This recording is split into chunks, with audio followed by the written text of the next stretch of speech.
Dear Miss Love, magandang araw po sa inyong lahat. Itago niyo na lang po ako sa pangalang Mona. 31 taong gulang. 4 na taon ng kasal sa asawa kong si Philip. At may isa na rin kaming anak na babae. Nagtatrabaho siya sa Maynila at minsan lang umuwi. Karaniwan ay 1 beses sa 1 buwan. 37 years old na po siya ngayon at masasabi ko namang mabuting ama. Pero bilang asawa, hindi ko masasabing perpekto ang pagsasama namin. Marami na kaming pinagdaanan ni Philip, lalo na pagdating sa mga babae. Ilang beses ko na kasi siyang nahuli sa mga chat, palihim na usapan at mga kalandiang katrabaho. Sa tuwing mahuhuli ko siya, lagi siyang humihingi ng sorry. Lagi niyang sinasabing wala lamang yun, na ako pa rin naman ang uuwian niya at ako pa rin ang totoong mahal niya. At dahil may anak nga kami, dahil may pamilya kami, pinili kong maniwala. Pinili kong magtiis. Pero Miss Love, ang ikukwento ko po ngayon sa inyo ay hindi tungkol sa aming mag-asawa. Hindi ito tungkol sa mga pagkukulang niya sa akin. Kundi tungkol sa amin ng kapatid niyang si Randy. Isang pangyayaring unti-unting gumulo sa katahimikan ng buhay ko. Isang kwentong hindi ko inakalang mangyayari at kailanman ay hindi ko ipinagmamalaki. Ito po, Miss Love, ang kwento ng affair namin ni Randy. Mas bata si Randy kay Philip ng ilang taon. Nagtatrabaho to sa Dubai at 6 na taon na raw itong hindi nakakauwi ng Pilipinas. Sa totoo lang, hiniminsan ay hindi pa kami nagkikita ng personal ni Randy. Kilala ko lamang siya sa mga kwento ng biyanan ko. Nababait daw to, masipag, at mapagbiro ko ng time na yon. Siguro dahil matagal na ring hinintay ang pag-uwi niya. O baka dahil gusto ko ring maging maayos ang lahat. Nang dumating siya, napatigil ako noon sa ginagawa ko. Napatingin ako sa kanya. Matangkad siya. Moreno. Hindi ko maipaliwanag pero may kung anong bigat ang presensya niya. At nung magtagpo ang mga mata namin, para bang saglit na huminto ang paligid ko. Ngumiti siya at bahagyang tumango. Ako naman ay agad umiwas ng tingin. Pakiramdam ko kasi nahuli ako sa kung anong hindi ko naman intensyong gawin. Ate Mona, sabi niya na may ngiti sa labi. Kumusta ho? Nagkita rin tayo. Maganda ka pala sa personal ha, pagbibiro pa niya. Bolero pala talaga. Mukhang tama ang biyanan ko. Napapaisip akong sabi nun. Napangiti na lamang ako sa kanya. Oo nga eh. Good to see you. Sagot ko. Halika na. Marami kaming niluto. Alam naming na mismo ang pagkain dito sa Pinas. Tumango siya at sumunod. Sa buong hapunan napansin kong tahimik siya. Sumisingit lang kapag kinakausap. Pero palaging nakangiti to. Paminsan-minsan, nahuhuli ko siyang nakatingin sa akin. At sa tuwing magtatagpo naman ang mga mata namin, pareho kaming agad na umiiwas. Sinabi ko noon sa sarili ko na wala lang yon. Kapatid siya ng asawa ko. Ngunit habang tumatagal, habang nagkukwentuhan ang buong pamilya, unti-unting may nabubuong kakaibang pakiramdam sa puso ko. Hindi ko alam kung bakit mas madali akong ngumiti kapag siya ang kausap. Bakit parang maingat akong pumili ng salita kapag kaharap ko siya. Kinagabihan, nanatili akong gising habang nakatingin sa kisame. Pinapagalitan ko ang sarili ko. Wala akong karapatang makaramdam ng kung anuman para sa ibang lalaki. Lalo na't kapatid siya ng mister ko. Pero hindi ko rin itatanggi, Miss Love. May nagsimulang isang pakiramdam na matagal ko nang hindi nararamdaman sa asawa ko. Iyon ang init at kilig. Hindi ko alam noon na ang simpleng pag-uwi niya ay magiging simula ng isang kwentong magbabago sa buhay ko. Isang kwentong punong-puno ng pagkalito, pagkakasala, at mga desisyong hindi ko akalain na magagawa ko. Lumipas ang mga araw matapos ang pag-uwi ni Randy. Unti-unti kami naging komportable sa isa't isa. Hindi ko na malaing nasanay na ako sa presensya niya, sa mga biro niya. Kapag umaga, sabay-sabay kaming nagkakape kasama ang biyenan ko. Isang hapon noon, araw ng linggo, nang umuwi si Philip. Nakipagkwentuhan lamang to saglit sa kanyang kapatid, pero agad ding umalis para makipagkita sa mga barkada niya. Naiwan na naman ako sa bahay, kasama si Randy. Mainit ang panahon noon. Ramdam ko ang pagod mula sa maghapong gawaing bahay. Kaya naman napagpasyan kong maligo na muna. Matapos akong maligo after mga 30 minutes, nagmadali akong kumuha ng tuwalya. Pero pagbukas ko ng pinto ng banyo, biglang bumungad sa harapan ko si Randy. Parang huminto ang oras ng time na yon. Nakatayo siya, may hawak na baso ng tubig, at halatang hindi niya inaasahang lalabas ako ng ganoon ang itsura. Nanlaki ang mga mata niya, at agad siyang umiwas ng tingin, pero huli na. At ako, ramdam na ramdam ko ang init sa pisngi ko, ang mabilis na tibok ng puso ko, nang sandaling pasadahan niya ako ng tingin mula ulo hanggang paa.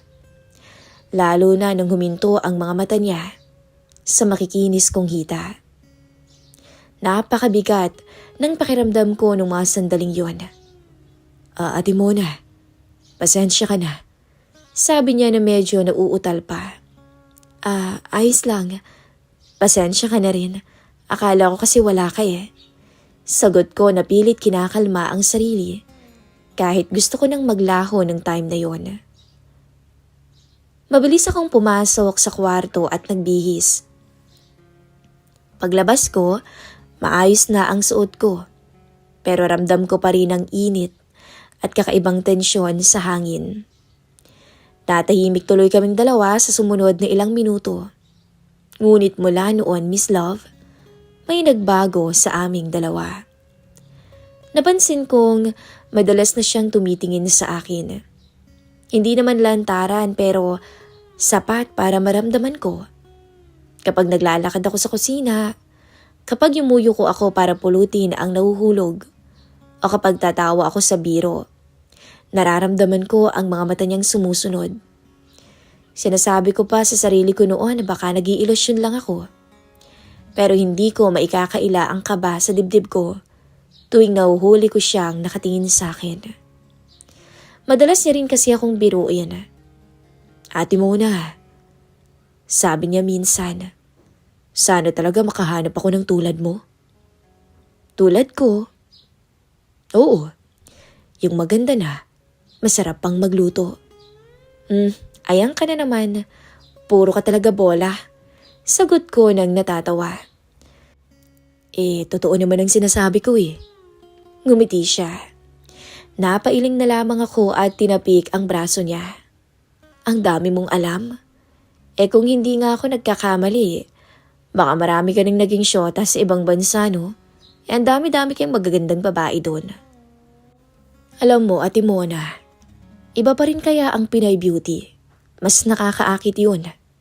Lalo na kung katulad mo. Kasing ganda mo. Natatawa ulit ako noon. Pero sa totoo lang, Miss Love, may kung anong kumikiliti sa puso ko. At doon, unti-unti kaming nagkaroon ng koneksyon. Alam kong mali ang nararamdaman ko. Asawa ako ng kuya niya. May pamilya. Pero sa bawat araw na lumilipas, mas nahihirapan akong pigilan ang sarili ko. Hindi pa man may nangyayari, pero ang mali siya ay unti-unti nang sumisiksik sa pagitan namin. At sa puso ko, alam kong nagsisimula na ang isang napakadelikadong laro. Isang gabi noon, nang magkayayaan silang uminom sa garahe ng bahay. Sabi ni Philip, pampalipas oras lang daw. Matagal na rin daw silang walang bonding na magkapatid. Kaya hinayaan ko siya. Kahit nakakatapos silang makipag-inuman sa mga kaibigan niya. Nagluto ako ng pulutan nilang dalawa. Inasikaso ko sila. Naglabas ako ng baso. Pagkatapos ay bumalik ako sa loob ng bahay. Ayoko sanang gawin yon sa totoo lang. Dahil mabigat ang dibdib ko noon. Bago pa man kasi magsimula ang inuman nila, nag-away na kami ni Philip sa kwarto. Habang nasa labas kasi siya at nakikipag-inuman sa mga kaibigan niya, nakita ko ang cellphone niyang naiwan sa kama. Hindi ko naman sinasadya, pero may pumasok kasing mensahe. At isang babae yon. Hindi ko na binasa lahat, pero sapat na ang unang linya para manginig ang kalamnan ko. Umulit na naman siya. Parang hindi natututo. Parang wala lang sa kanyang mga luha ko noon. Nung dumating siya, hinarap ko siya. Nagalit naman siya nung sinabi ko sa kanya yung nabasa ko. Wala lang yan, Mona. Katrabaho ko lang yan, walang mali siya. Sabi pa niya. Ikaw lang naman tong mahilig maglagay ng mali siya. Kaya nga tayo nag-aaway. Sabi niya. Dahil paulit-ulit na. Ilang beses na. At pare-parehas lang yung katuwiran mo. Sabi ko sa kanya. Hindi na niya ako sinagot noon. Lumabas na siya at yun nga, niyaya si Randy na uminom. Naiwan ako mag-isa sa kwarto noon, umiiyak. Pakiramdam ko'y basag na naman ako. Doon ko na naramdaman ang sobrang pagod. Hindi lang sa katawan, kundi pati na rin sa puso. Habang lumalalim ang gabi, naririnig ko ang tawanan nilang magkapatid sa labas. Mas lumalakas ang boses ni Philip. Senyales na lasing na siya. Ilang beses pa akong lumabas para mag-abot ng yelo at pulutan. Sa tuwing lalabas ako, nararamdaman ko ang tingin ni Randy. Nakasando ako nung time na yon at nakashort ng maiksi. Iba ang tingin niya sa akin nung gabing yon. Para bang may halong pag-aalala na para bang may gustong sabihin. Bandang 11:00 na ng gabi, halos hindi na makatayo si Philip. Inihiga na siya ni Randy sa may sofa sa may sala at agad tong nakatulog dahil sa pagod at kalasingan. Natahimik na ang buong bahay. Pumasok ako sa may kusina para magligpit. Nanginginig pa rin ang dibdib ko sa galit at sakit. Maya-maya, bigla kong naramdaman ang presensya ni Randy sa likod ko. Ate Mona, may hinahon niyang tawag. Ayos ka lang ba? Hindi ko alam kung bakit, pero doon bumigay ang lahat. Biglang tumulo yung luha ko. Hindi ako sumagot kay Randy. Nakayuko lang ako, hawak ang basang-basahan. Para bang doon ko binuhos ang lahat ng sakit na nararamdaman ko. Narinig ko kayo kanina Sabi pa niya. Lumingon ako sa kanya. Namumula ang mga mata ko. Wasak ang loob. Ay, sanay na ako sa kuya mo. Mahina akong sabi. Matagal na. Hindi naman nagsalita si Randy. Lumapit lamang siya ng kaunti, sapat para maramdaman ko ang init ng katawan niya. Ate Mona, sabi niya na halos pabulong. Mali si kuya. Maling-mali. Doon nagsimula ang laro. Isang hakbang palapit, isang sandaling katahimikan, at isang maling desisyon na hindi na napigilan. Hindi ko na maalala kung sino ang unang kumilos. Ang alam ko lang noon, umiyak muna ako sa dibdib niya. Hinayaan kong yakapin niya ako. At sa yakap na yon, wala akong naramdaman kundi init. At ang mga sandaling yon, nakalimutan ko kung sino ba ako. At kung sino ba siya. Nakalimutan kong bayaw ko siya. Nang magtagpo ang mga mata naming dalawa, doon na ako napalunok. Maging siya. Hanggang sa hinalikan niya ako at hindi ako pumalag, Miss Love. Bagkus, tinugunan ko ang halik ni Randy. Alam kong malaking kasalanan yon pero huli na para mapigilan pa ang sarili ko. At doon, nang gabing yon, may nangyari sa amin ni Randy. Pareho naming alam na mali pero pareho rin naming hinayaan ang mga sarili namin. Sa kusina, doon nangyari ang isang mainit at hindi ko makakalimutang sandali. Habang mahimbing na natutulog si Philip sa may sofa, ako naman ay gising na gising habang nasa kandungan ni Randy. Sa totoo lang, Miss Love, malaki ang kaibahan nilang dalawa.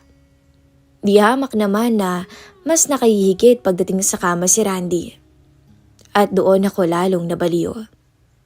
Pagkatapos, tahimik kaming naghiwalay. Bumalik ako sa kwarto. Hindi ako nakatulog.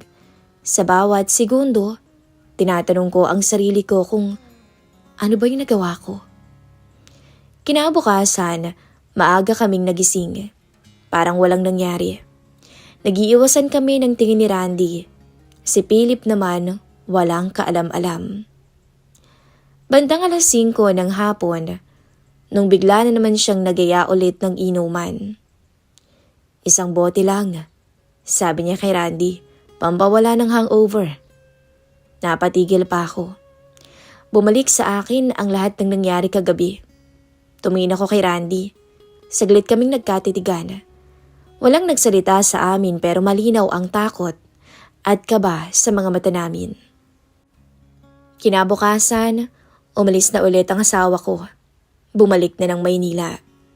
Pagkasara niya noon ng pinto, parang may kakaibang bumalot sa bahay. Nandun pa rin naman ang biyanan ko na walang kamalay-malay sa mga nangyayari sa paligid. At nandoon din si Randy.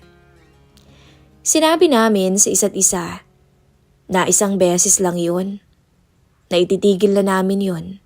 Natapos na ang nangyari. Isang gabi lang yun na nadala kami ng emosyon. Pero yung totoo, hindi pala ganun kadaling putulin ang isang bagay na nagsimula na. Gabi noon, matapos kong patulugin ang anak ko, tumunog ang cellphone ko. Isang mensahe ang dumating. Akala ko galing sa asawa kong si Philip. Pero nung tingnan ko yon, nakita ko na galing kay Randy. "Tulog ka na ba, Ate Mona?" Matagal ako nakatitig sa screen bago sumagot. "Hindi pa." "May problema ba? May kailangan ka ba?" "Wala naman. Ayos ka lang ba?" "Oo naman." "Randy, kalimutan natin yung nangyari. Hindi dapat nangyari yun, alam mo yan." Mula noon, pinilit na lang naming kalimutan ang lahat. Nagkakausap kami pero wala nagmali siya. Kumustahan na lang. Tanong tungkol sa mga araw at mga simpleng usapan na lamang. Minsan, bigla niya akong tinanong, "Masaya ka ba?" Hindi ako sumagot. Dahil hindi ko alam kung ano ang isasagot. Masaya nga ba ako? O pansamantalang nakalimot lang? Sa mga chat namin, mas nagiging bukas ako sa kanya. Sa totoo lang, nasasabi ko sa kanya yung mga bagay na hindi ko masabi sa asawa ko. Yung pagod, takot, at yung pakiramdam na mag-isa kahit may asawa.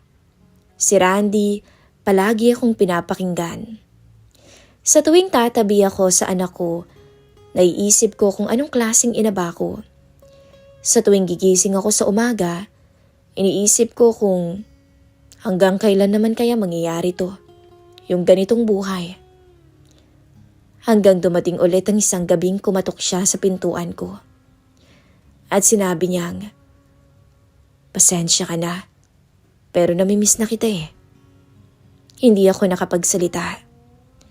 "Randy, baka kasi may makakita. Baka mamay makita ka ni, wala na ate. Tulog na si mama." Pumasok siya sa loob. "Pwede pa ba? Kahit huling beses na. Remembrance mo na lang sa akin oh. Alam mo namang aalis na ako next week, di ba? Babalik na akong Dubai. Pero pinag-usapan na natin to, di ba? Natitigil na tayong dalawa. Ititigil naman na tayo eh. Kaya ako nandito para magpaalam. Pero kung papayag ka, pwede bang pagbigyan mo ulit ako kahit isang beses pa? Nang lapitan niya ako noon, Miss Love, tiningnan niya ako sa mga mata ko. Hindi na ako nakatanggi pa. At sa pangalawang pagkakataon, muli na namang may nangyari sa aming dalawa sa kwarto naming mag-asawa. Sa bawat yakap namin ng palihim, may kasama yung takot. Sa bawat ngiti, may kasama yung guilt. Minsan nga, naisip ko, paano kung biglang bumalik si Philip ng maaga? O kaya naman paano kung magising ang biyanan ko? Hindi ko alam ang sagot.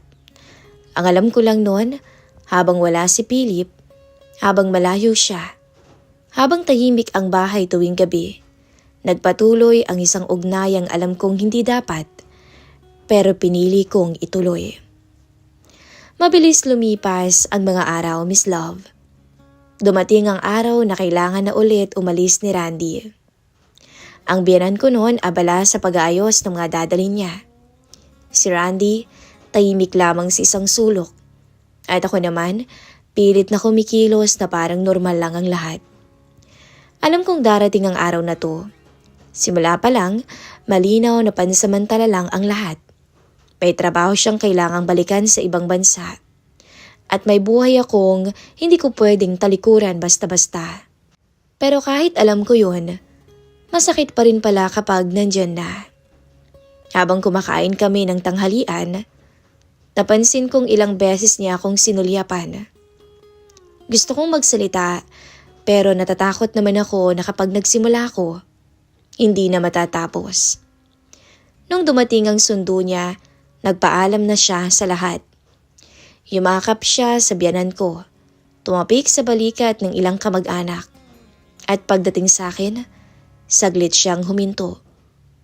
Ilang segundo yon. Sapat para maramdaman ko ang bigat ng mga sandaling yon. Mag-iingat ka, ate. Alagaan mong sarili mo. Huwag kang magpapakamartir kay kuya, ha? Sabi pa niya. Natawa naman ako dahil doon. Ikaw din, mag-iingat ka. At sana'y makatagpo ka ng babaeng mamahalin doon. Sabi ko naman na pilit pinapatatag ang boses. Pagkasara ng gate, parang may parte ng sarili ko ang sumama sa pag-alis niya. Nakaupo ako sa sala, hawak ang cellphone ko. May huling mensahe siyang iniwan bago siya tuluyang mag-offline. Salamat sa lahat-lahat, ha. Hindi ko yun makakalimutan. Hindi na ako sumagot pa. Hindi dahil wala akong gustong sabihin, kundi dahil alam kong may mga bagay na mas mabuting hindi natugunan pa. Lumipas ang mga araw, bumalik ang routine ko. After 1 month, dumating ulit si Philip mula Maynila. May dala siyang pasalubong at humihingi ng sorry sa akin. Alam niya kasing hanggang ngayon, nagtatampo pa rin ako dahil sa paulit-ulit na ginagawa niya. Nung gabing tulog na silang lahat, biglang bumalik ang mga alaala. Alaala namin ni Randy na alam kong hindi basta-basta o hindi ko basta-basta makakalimutan.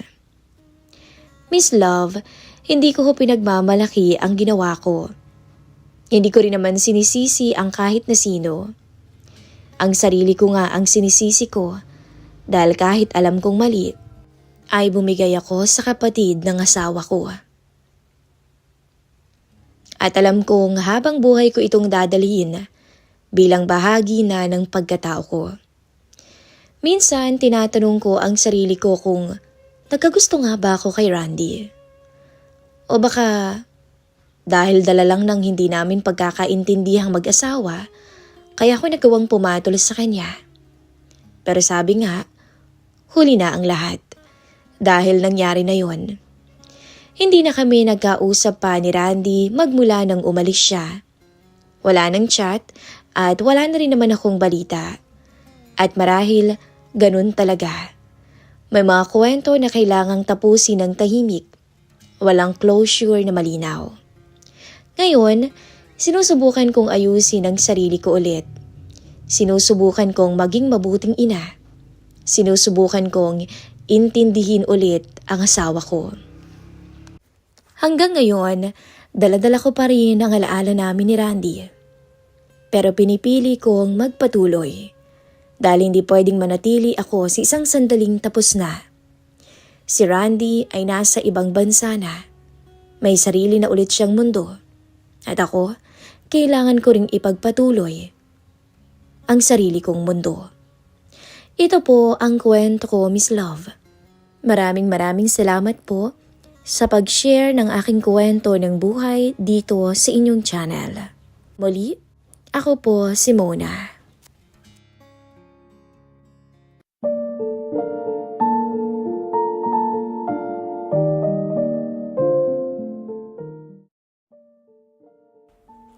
Magandang araw.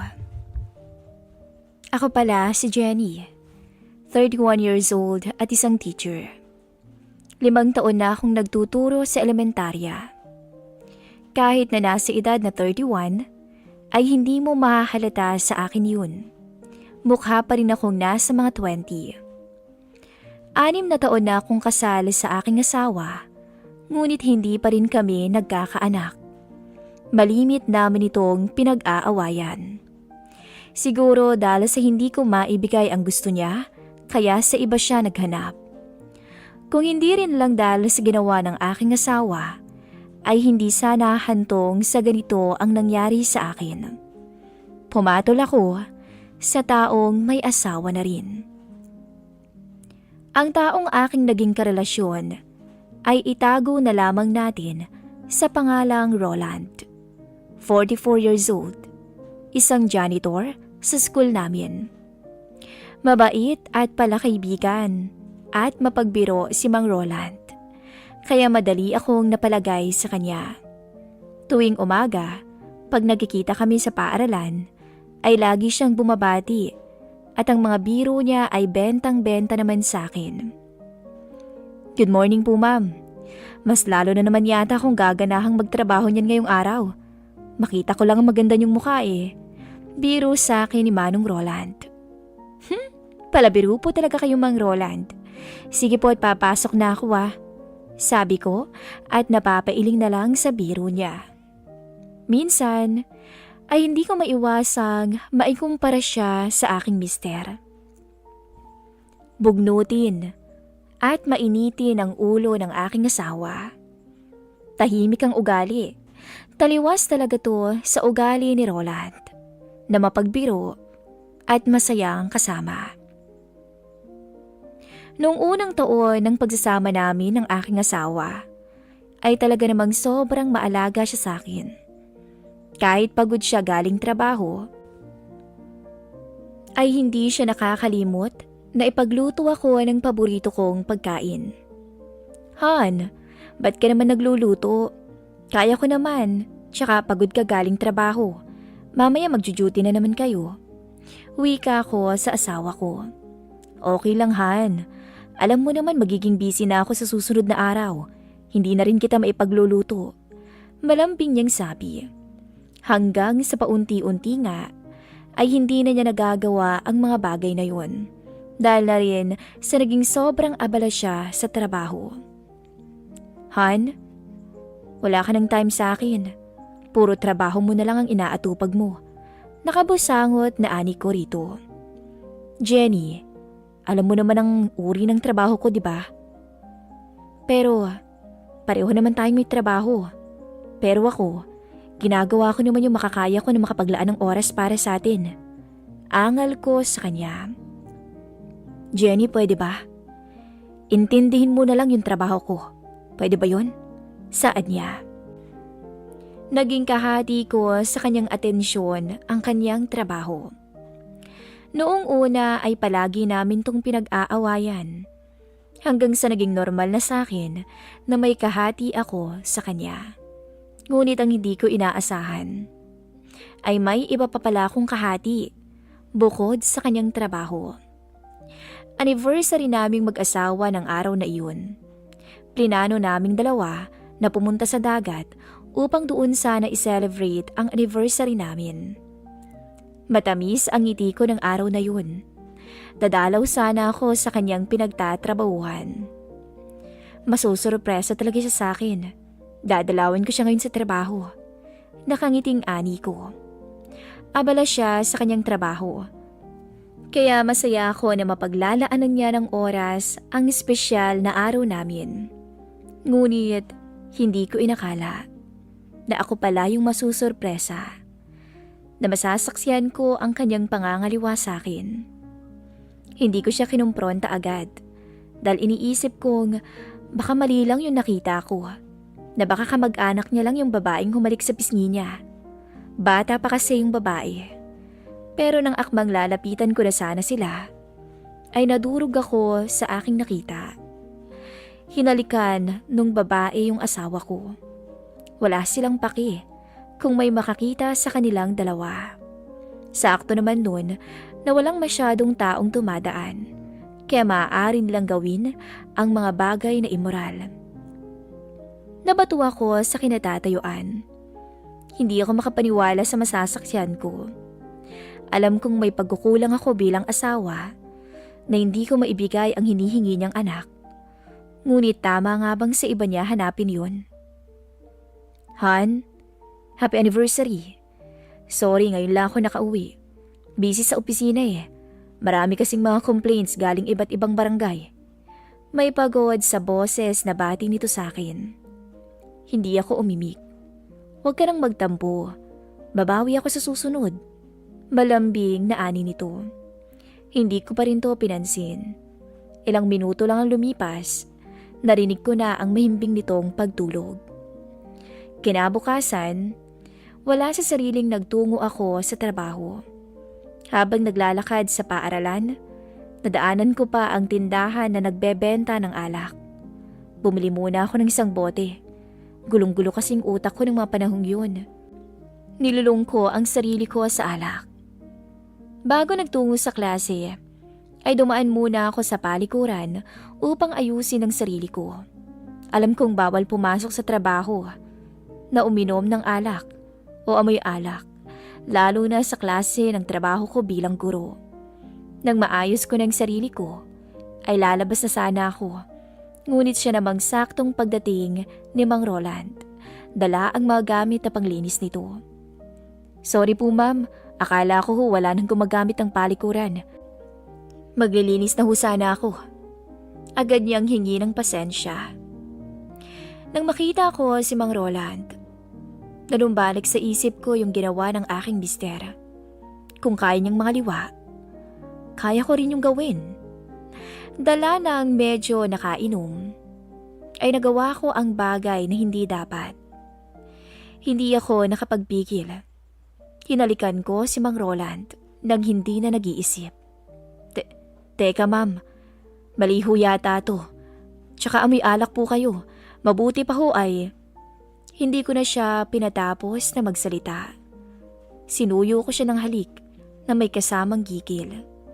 Maya-maya pa, pansin ko ang isang haplos sa bewang ko. Hinila niya ako sa isang gilid, kaya napayakap ako sa kanya. Hindi ko na alam ang mga sumunod na nangyari. Basta't namalayan ko na lang ang sarili kong halos himatayin habang hinahaya ang gamitin ng isang janitor sa loob ng banyo. Alam ko ng mga oras na yun na mali na ang nangyayari, na maaari kaming mahuli sa anumang sandali. Ngunit hindi ko na yon inalintana. Bagkus ay tuluyan kong inialay ang sarili ko kay Mang Roland. Ang mga bagay na hindi natutugunan ng mister ko ay sa janitor na si Mang Ronald ko na tamasa. Alam kong uhaw ako pagdating sa kama dahil hindi na ako nabibigyan ng atensyon ng mister ko at ang pangangailangan ko bilang babae dahil na rin sa pagiging busy nito sa trabaho. Kaya naman halos mapakagatlabi ako at mapatingala sa kisame nang tuluyang maabot ko ang alapaap.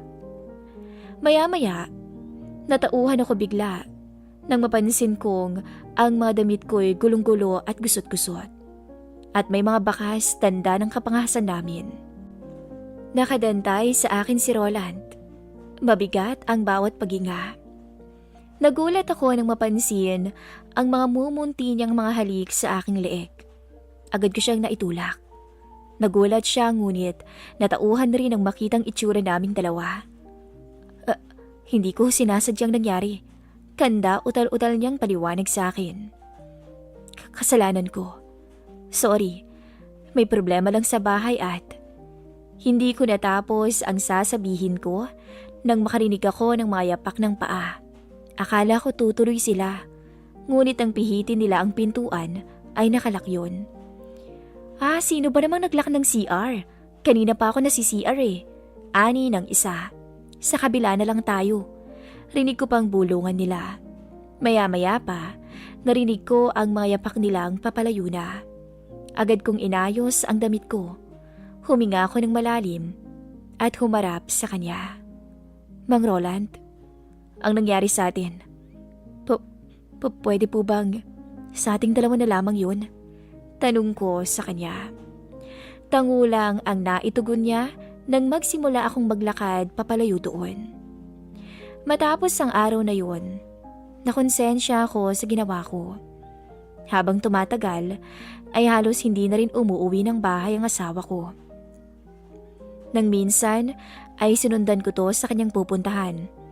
At doon ko nasaksihan ang lahat. Pinupuntahan pala niya ang babae niya. Ibinahay niya sa bagong bahay. Nakabibili lang namin. Pinag-ipunan naming dalawa yun. Galit na galit ako at gusto ko sana siyang kumprontahin. Ngunit nagtimpi ako. Iniisip ko na baka magbago pa siya. Minsan, habang nagtatalo kaming mag-asawa, hindi ko na napigilan ang kumprontahin siya. Ano? Dahil ba sa may ibang babae ka na ha? Tanong ko sa mister ko. Ano ka ba naman, Jenny? Kung ano-ano na naman yung iniisip mo. Wala akong babae. Pagalit niyang sagot sa akin.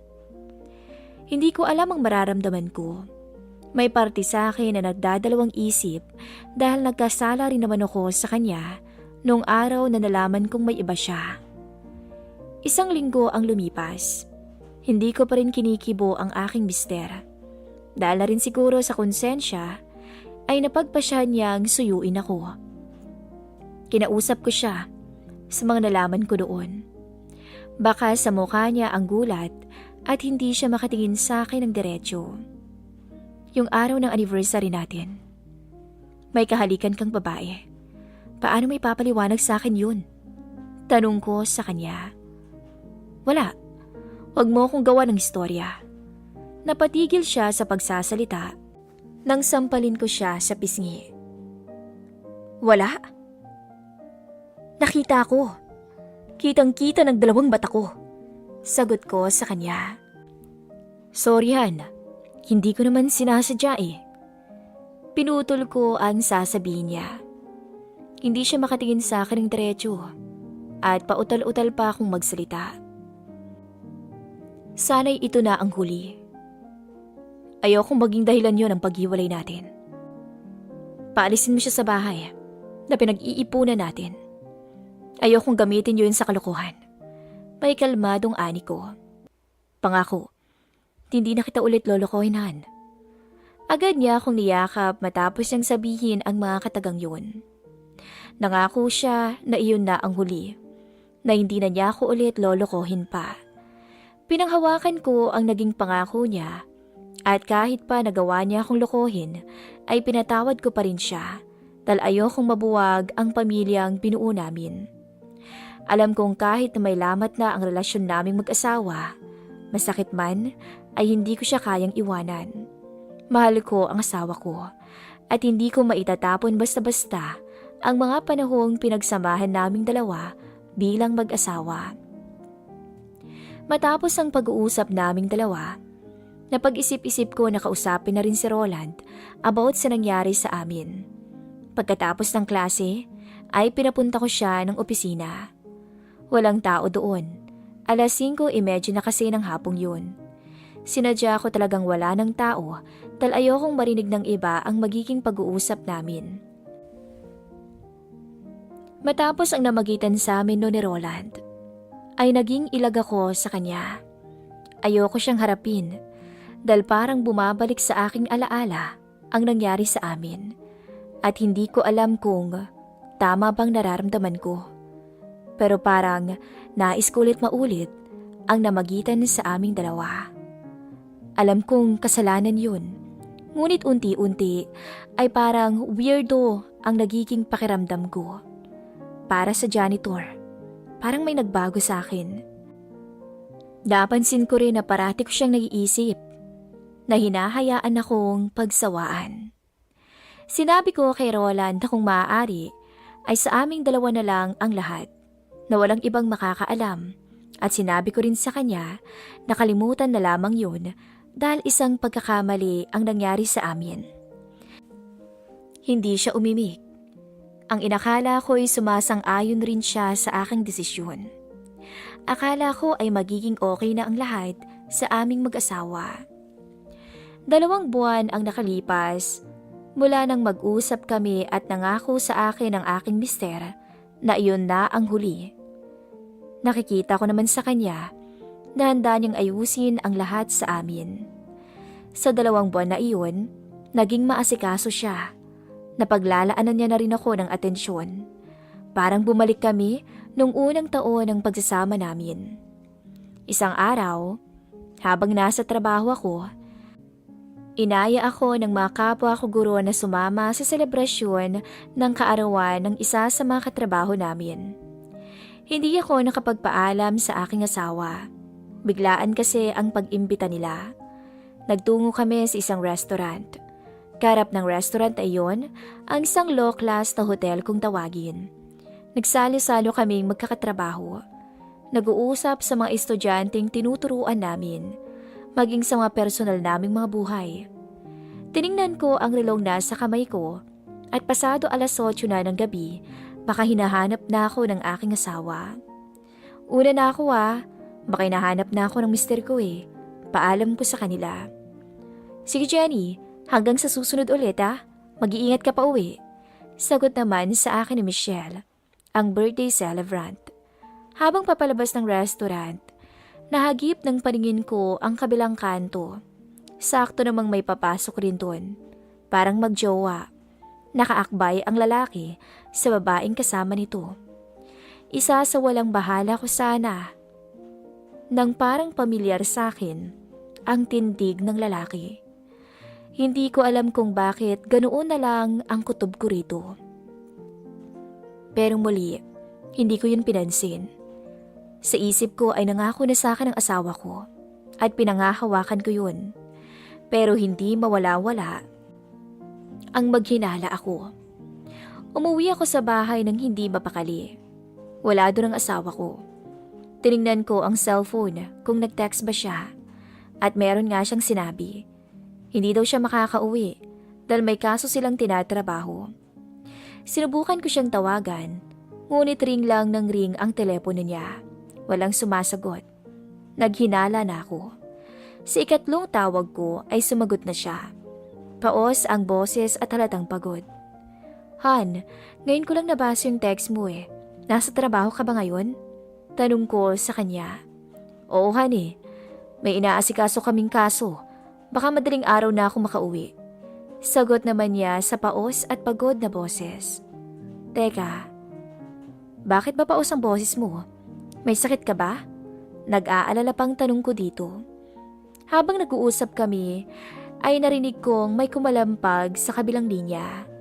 Ano yun? Nagtatakang tanong ko dito. Wala. May nahulog lang. Sige na, matulog ka na. At may trabaho ka pa bukas. Good night. Kumunot ang noo ko nang babaan niya ako ng telepono. Sabado ng araw na yun. Walang pasok sa trabaho. Pumunta ako ng palengke. Ubus na kasi yung stock sa bahay. Doon ako namili kay Aling Mel. Aling Mel, pabili nga po ako ng kamatis sa Trepolyo. Naku Jenny, kilala mo ba si Joanne? Yung kababata mo noon. Chika sa akin ni Aling Mel. Oo naman ho. Bakit po? Ano po bang balita sa kanya? Tanong ko naman. Alam mo ba na nangangaliwa pala yung asawa ni Joanne? Ayun, nabuking. At ito pa, ito ring si Joanne. Kumabit pala dun sa kumpare ng kanyang asawa. Hindi ko na pinakinggan ang mga sumunod na sinabi ni Aling Mel. Bigla akong kinurot ng hiya at konsensya. Naalala ko ang nangyari sa amin ng matandang janitor. Siguro unang nalaman ni Joanne na may iba yung asawa niya. Kaya siguro kumabit rin siya sa kumpare niya. Sabi ko. Mabait at mainhin na bata si Joanne. Ewan ko ba, at yun ang nangyari sa kanya. Ay, talaga, noong panahon namin. Wika pa ni Aling Mel, pero pinutol ko na ang sasabihin niya. Eto na hong lahat. Magkano ho ba?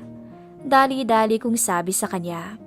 Matapos kong magbayad, ay agad na rin naman akong umalis doon. Siguro dahil sa konsensya ay naisipan kong bisitahin ang asawa ko sa kanyang trabaho. Ngunit pagdating ko roon, ay nalaman kong wala pala siya doon at kanina pa umalis. Tinanong ko yung mga kasamahan niya kung busy ba sila nitong mga nakarang araw. Sinagot naman ako ng hindi. Wala daw silang masyadong ginagawa. Agad akong tumawag pero hindi ko pinaalam na pumunta ako sa opisina nila. Han, nasa trabaho ka pa ba? Tanong ko dito kahit na alam kong wala naman siya ron. Oo Han may inaasikaso na naman kaming kaso. Sagot naman ito. Ang hilig niya talaga magsinungaling. Talaga ba? Ang tagal naman yatang malutas ng kaso na yan. Sagot ko dito. Ganun talaga. O sigit ibababa ko ng telepono, tinatawag na ako ng mga kasama namin. Anito. Magmula ng araw na yon, palihim kong chinek ang cellphone ng asawa ko. Kita ko ang palitan ng mensahe niya ng babae niya. In-screenshot ko yun at sinend sa cellphone ko. Nagbigay ako ng pangalawang pagkakataon. Pero ang gawin akong tanga ay hindi ko na mapapalampas. Naging tahimik ako. Hindi naging masyadong kumakausap sa iba. Pati si Mang Roland ay hindi ko na rin kinakausap. Nahalata niya siguro na nag-ibang pakikitungo ko. Kaya ng hapong yun ay kinausap niya ako. Walang tao sa loob ng paaralan. Malapit ng maggabi. Nag-overtime kasi ako dahil hindi ko nagawa ang trabaho ko ng maayos nang malaman kong naglolo ko pala ulit ang asawa ko. Ma'am Jen, pwede ka bang makausap? Tanong ni Roland habang kumakatok sa pintuan ng opisina ng faculty. Tumingin ako sa kanya at tumango. Bumalik naman ang tingin ko sa ginagawa ko. Tungkol sa nangyari, sabi niya. Agad ako napatingin sa kanya. Roland, nag-usap na tayo patungkol doon, di ba? Kalimutan niyo na yun. Hindi ko natapos ang sasabihin ko.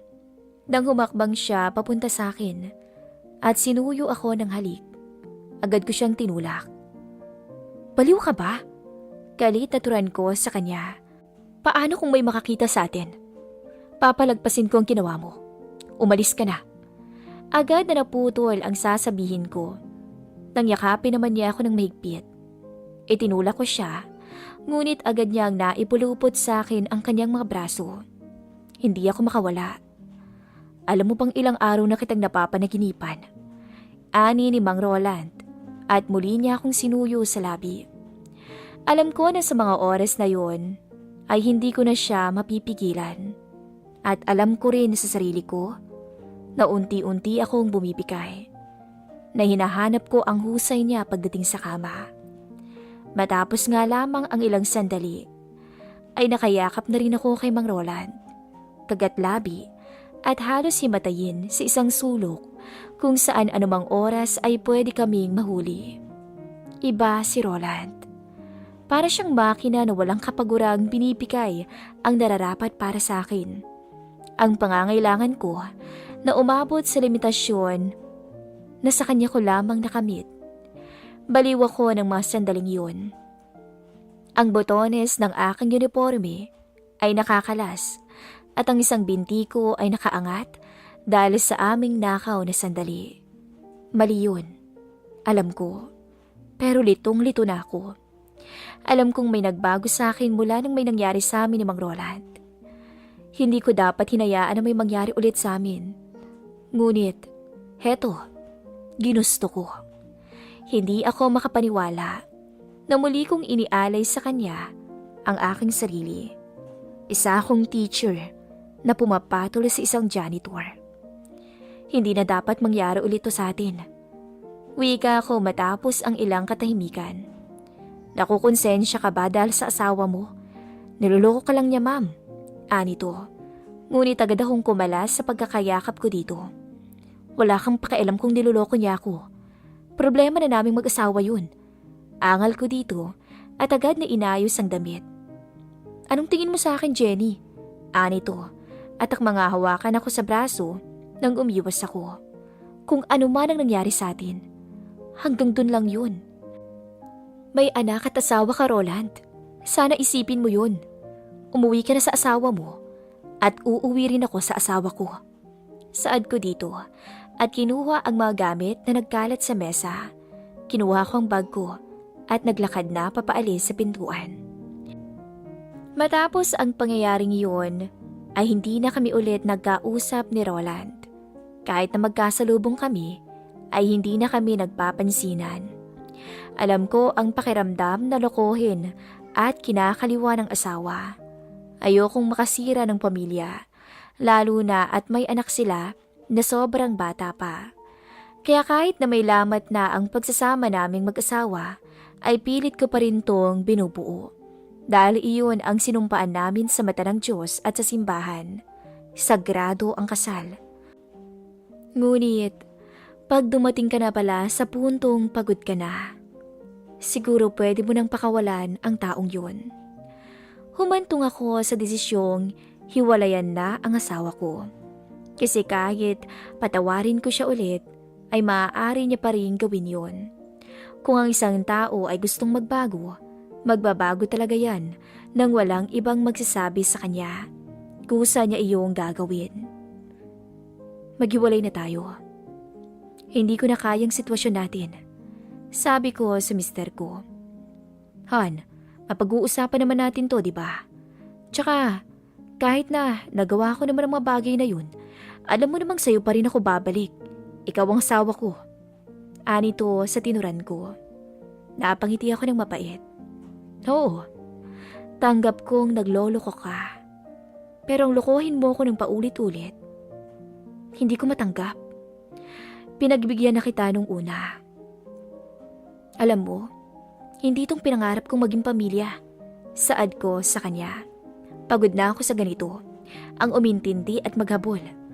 Mas mabuti pa, palayain na lang natin ang mga sarili natin. Dagdag ko. Hindi ganun yun, Jenny. Pakinggan mo. Hindi ko na siya pinakinggan pa. At tuluyan na akong umalis ng bahay. Iyon ang huli naming pag-uusap na mag-asawa. Bago tuluyang naghiwalay. Masakit man, ngunit alam kong ito ang dapat gawin. Dahil kung ipagpapatuloy pa namin to, ay siguradong masasaktan lang namin ang isa't isa. Ayokong umabot sa puntong magsisisihan kaming dalawa. Hindi ako umuwi sa bahay namin. Nagrenta ako ng bahay malapit lang sa pinagtatrabahuhan ko. Isang umaga, ay rinig ko ang usapan ng mga tsismosa kong kapitbahay sa bagong bahay na nilipatan ko. Ay naku, nag-aaway na naman yung mag-asawang yan.